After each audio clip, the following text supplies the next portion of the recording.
Oke, selamat pagi dengan Ibu Aristia Martan sama Ibu Eka Agusti. Iya, benar. Beliau berdua ini dari PT Mazuta Group. Bu Aristia sebagai direktur, Bu Eka sebagai HR, seperti itu. Oke, pada pagi hari ini terima kasih atas kehadirannya ibu-ibu sekalian ya di acara Solusi SDM Mercury FM dan Magnet Solusi Integra. Materi yang dibahas saat ini tadi pagi yaitu saatnya generasi milenial ambil peran. Waduh, ini yang para milenial di luar sana pasti menantikan ya materinya atau gambarannya seperti apa sih? Oke, dari ibu-ibu ini saya mau menggali beberapa informasi bagaimana sih strategi untuk bisa berkembang melalui peran generasi milenial di era saat ini. Untuk question roadnya yaitu bagaimana ciri karyawan milenial yang perlu diperhatikan dan berpotensi dikembangkan. Mungkin dari Bu Aristia terlebih dahulu.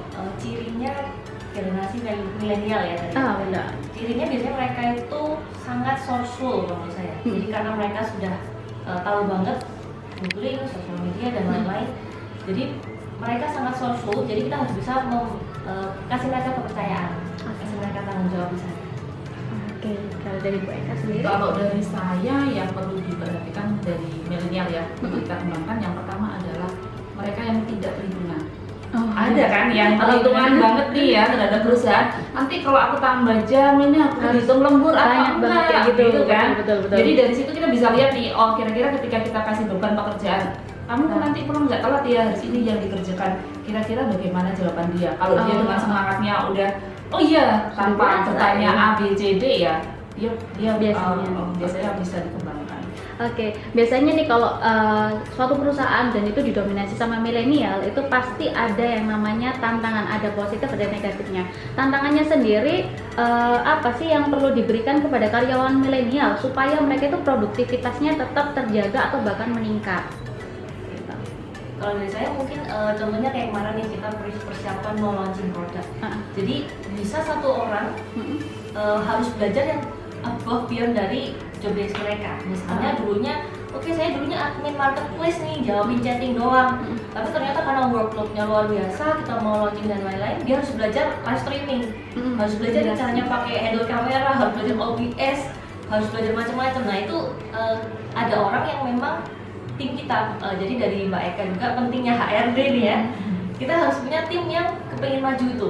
Jadi kalau mereka dikasih tantangan, mereka mau maju, tapi dari atasannya itu harus bisa menyeimbangin dari tantangan supaya nggak levelnya ke level stres. Gitu. Benar. Kalau dari saya sendiri, HRD fungsinya untuk menjembatani ya. Jadi tantangan itu kan dikasih dari owner, dari leader, dari SPV-nya mereka. Itu kan tantangan dikasih.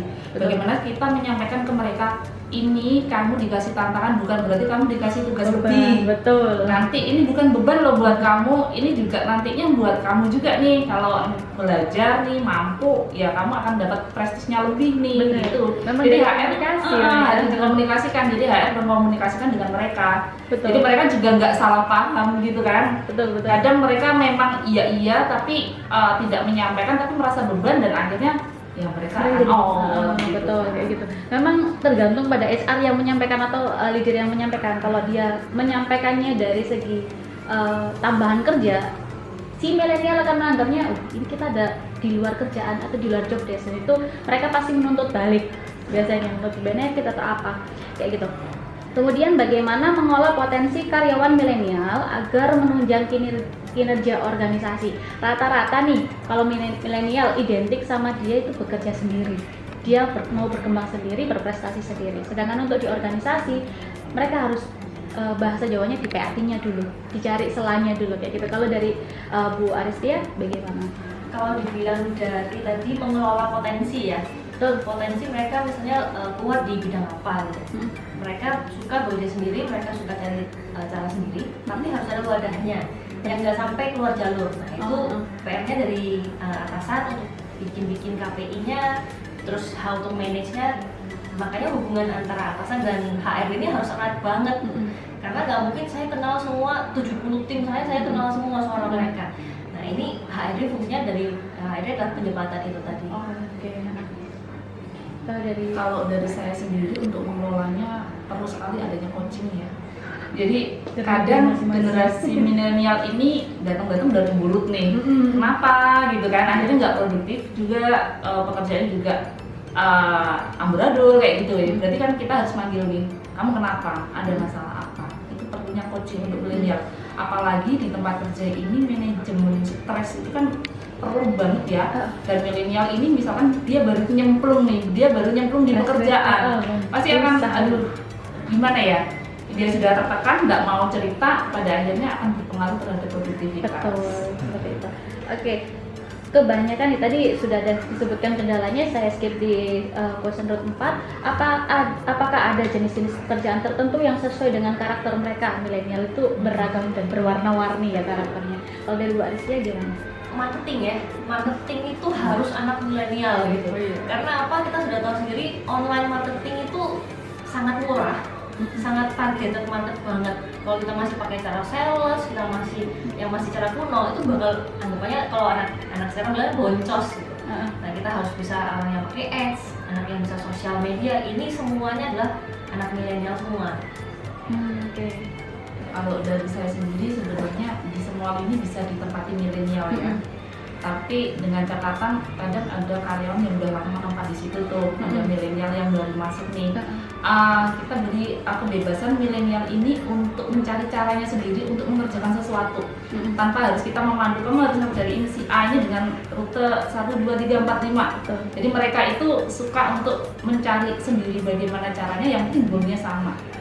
Jadi itu sih.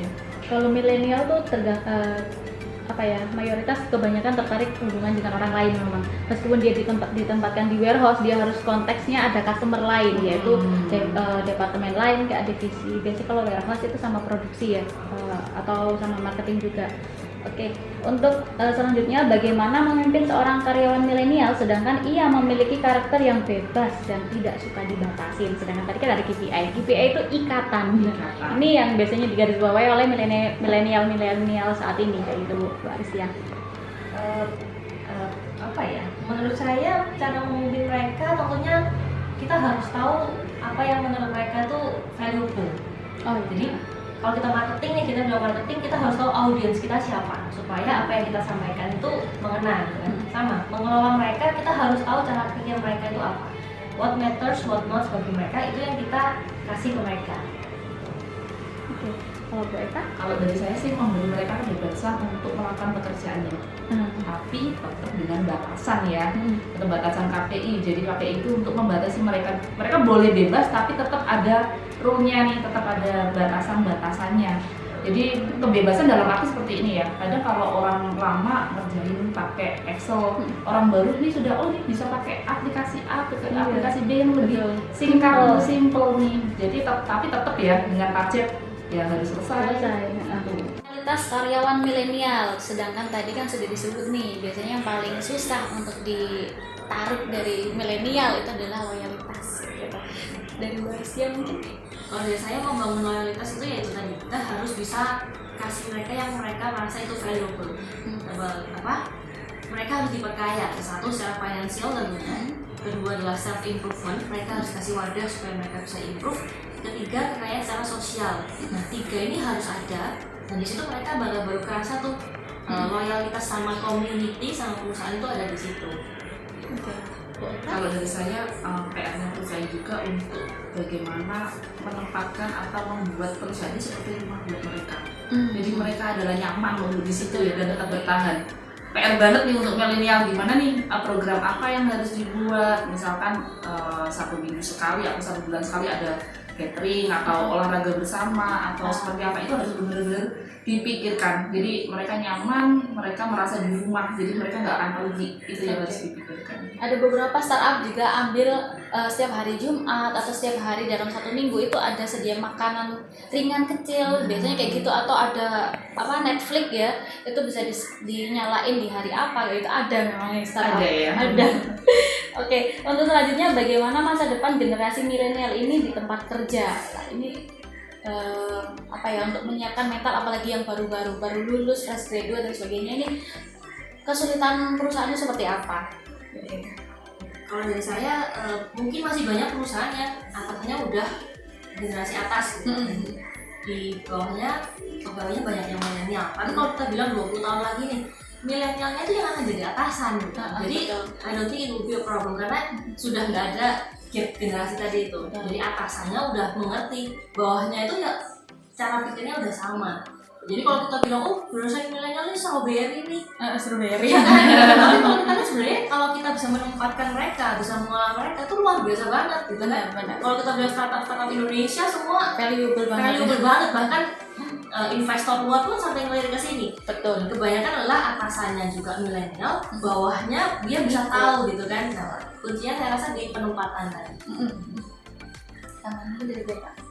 Kalau dari saya benar banget yang dibilang dia. Jadi harus dipikirkan bagaimana 20 tahun ke depan, bagaimana mereka bisa loyal. Karena PR-nya dari milenial sendiri adalah mereka mempunyai jiwa yang masih muda, mereka merasa bahwa di luar sana masih banyak nih, saya masih muda, saya bisa mencari. Jadi jadi harus mempersiapkan gimana ya caranya mereka bisa bertahan, mereka bisa loyal. Yang pertama tadi ya bagaimana membentuk perusahaan seperti rumah buat mereka. Yang kedua jenjang karir yang harus kita pikirkan. Kalau mereka 5 tahun aja stuck di posisi itu aja, mereka pasti akan berpikir lagi. Betul. Kan mereka ingin lebih lagi kayak gitu. Betul. Oke, kalau bahas milenial memang nggak ada habisnya ya Ibu.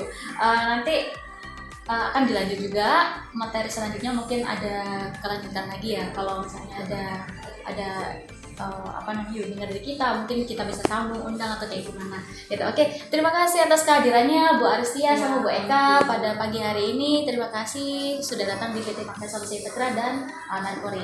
Terima kasih atas waktunya. Selamat pagi semuanya. Thank you.